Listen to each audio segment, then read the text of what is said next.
안녕하십니까. 해군 제7기동전단 항만지원대 상병 양우진입니다.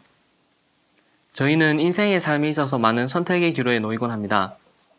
이는 군대의 첫 단추를 깨는 군대에 입대할 때부터 시작되는 문제입니다. 제가 군대에 입대를 해서 여러 사람들과 만나면 입버릇처럼 묻는 것이 한 가지 있습니다. 바로 왜 해군을 선택했느냐입니다. 그러면 많은 사람들은 저에게 이렇게 대답을 해주곤 했습니다. 해군은 군함이 멋져서 지원을 했다. 아니면 정복이 멋져서 지원을 했다. 아니면 대학교 복학을 하고 나면은 시간을 좀 더 편하게 맞출 수 있어서 지원을 했다. 또 제가 이제 여기서 더 깊게 들어가서 그렇다면 왜 해군을 지원했는가라고, 그렇다면 왜 그 직별을 선택을 했는가라고 질문을 하게 되면 이제 학과가 맞을 것 같아서, 아니면 그 직별이 재미있을 것 같아서, 아니면 이제 그 직별이 조금 더 편할 것 같아서 라는 대답을 들려주었습니다. 저는 대한민국 해군의 내연병 과정을 선택해서 군대를 입대하게 되었습니다. 그 이유는 바로 제가 스타트랙의 기관사에 많은 영감을 얻게 되어서 그렇게 지원을 하게 되었습니다. 이 스타트랙에 나온 기관사의 영감을 받게 된 저는 대학교도 기계공학과를 진학을 하고 해군에 입대를 하게 되었습니다. 그렇게 입대를 하게 된 후 처음으로 발령받은 부임지는 PCC-777 대천함이었습니다. 이 대천함에 처음 가게 된 저는 이제 영화와 같은 모습으로 일을 할 수 있다는 생각에 많은 기대심과 두려움을 가지고 처음엔 가게 되었습니다. 그렇게 처음 딱 가게 된 대천함은 마침 오버홀 기간이었습니다. 이 오버홀 기간은 이제 상가대 위에 배를 올리고 배 밑에서부터 위에까지 전체적으로 배를 수리하는 그런 과정입니다.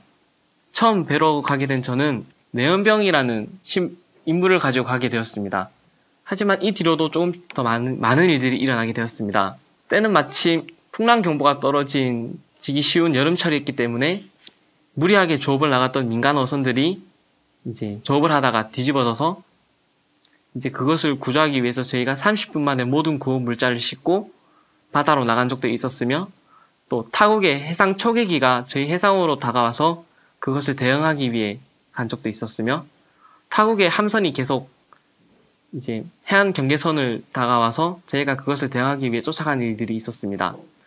이러한 것들은 어찌어찌 버틴다 하더라도 저에게 가장 힘들게 다가왔던 것은 바로 조금 더 편안한 환경에서 휴식을 취할 수 있는 것이 아닌 흔들리는 배 위에서 휴식을 취해야 한다는 것이었습니다. 이러한 것들에 점점 지쳐가고 있을 때쯤 배가 부산항에 정박을 하게 된 저녁, 저는 희망찬란하게 빛을 내며 출항하고 있는 크루즈선을 보게 되었습니다. 처음 크루즈선을 보면서 생각한 것은 저 사람들은 왜 편하게 놀러 다니고 있는데 나는 왜 힘들게 군생활을 하고 있는가라는 의문이 들었습니다. 하지만 이는 곧 잘못된 생각임을 깨닫게 되었습니다. 평소 제가 사회에서 집에 있을 때에는 크루즈선을 보면서 그런 생각을 전혀 한 적이 없었습니다. 하지만 왜 그런 생각을 안 했는가 생각을 해보니 바로 뉴스에서는 이제 미사일을 쏘거나 핵실험을 하는 굵직굵직한 일들만을 보도해주지만 실상은 매일 영해와 영공에서 크고 작은 충돌들이 일어나고 있다는 것을 알게 되었습니다.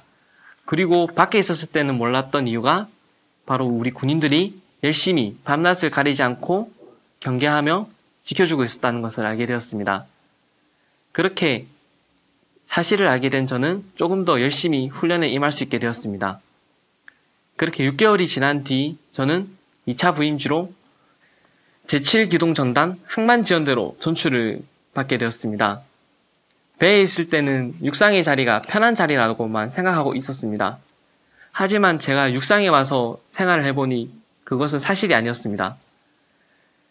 밖에서 배를 탈 때는 출항을 하다가 입항을 하게 되면 바로 편하게 쉬는 것이 당연하다고 생각을 하게 되었습니다. 하지만 거기에는 육상 부대에 있는 많은 부대원들의 노고와 준비 과정들이 있었기 때문에 해상 요원들이 편하게 복귀를 해서 편하게 쉬고 다시금 훈련에 열중할 수 있다는 것을 알게 되었습니다. 제가 처음 말했던 스타트랙이라는 영화 기억하십니까? 그 스타트랙에 있는 기관사는 많이 죽습니다. 그 기관사들은 폭사를 하기도 하고 선체에 구멍이 생겨서 빨려 들어가서 죽기도 합니다. 하지만 그들은 그들의 신념에 의지한 채 열심히 일을 해줍니다. 이는 기관사뿐만 아닙니다. 항해사들과 모든 사람들이 열심히 일을 해주기 때문에 커다란 우주선이 이제 그들의 신념인 미지를 향한 탐사를 가지고 열심히 항해를 할 수 있는 것입니다. 이는 저희도 다르지 않습니다. 비록 자이든 타이든 군대에 들어왔고 또 사람마다 다른 신념을 가지고 있긴 합니다. 하지만 이 모두가 열심히 일을 해준다면은 이제 그 커다란 우주선처럼 이제 저희의 군함도 문제없이 항해를 해나갈 수 있을 것입니다. 이렇게 말을 하고 끝내면 많은 사람들은 이렇게 말을 할 것입니다. 그럼 군생활 어차피 의미 없는 거 아니냐? 아니면 그냥 설렁설렁해도 끝나는 국방부의 시간인데 왜 열심히 안 해도 되지 않느냐라고 하는데 저는 전혀 그렇게 생각하지 않습니다. 저는 군생활을 통해서 이제 제 앞길에 대한 선택을 하게 되었습니다. 바로 3D 프린트입니다. 이 길을 선택하게 된 계기는 매우 사소한 한 가지였습니다.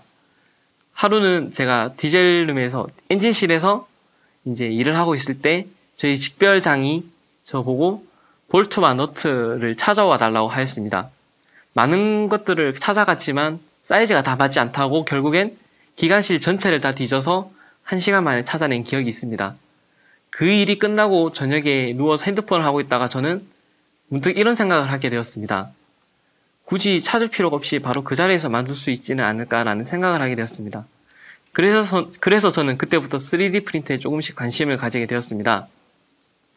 비록 배에 있을 때는 시간과 장비적인 여건이 안 되었지만은 육상으로 전출을 받게 된 저는 이제 시간적 여유도 생기고 공부를 할 수 있는 그런 여건이 되었습니다. 밖에 사회에 있을 때 같이 공모전도 진행하고 특허도 같이 몇 개 출연했던 형과 머리를 맞대어서 프로그래밍 언어도 공부하고 이제 설계 프로그램도 공부를 해가면서 조금씩 3D 프린터라는 꿈에 대해서 조금씩 나아가기 시작했습니다. 아무 의미 없는 경험은 없습니다. 또 아무 의미도 없는 선택도 없습니다. 그렇다면 기왕 군생활을 하는 거 우리 모두 열심히 하는 것이 어떻겠습니까?